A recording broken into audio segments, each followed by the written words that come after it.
Hello guys, if you're having problem with your internal speakers that doesn't show under the output on your iMac, so what you need to do is to press these buttons on your keyboard.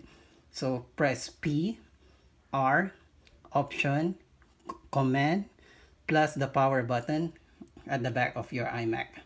So again, press P, R, Option, Command, and the power button at the same time.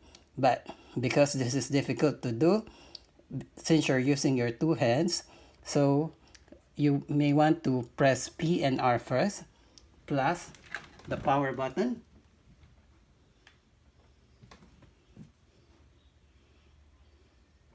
and Option and Command after you press the power button. So that's it. That's how you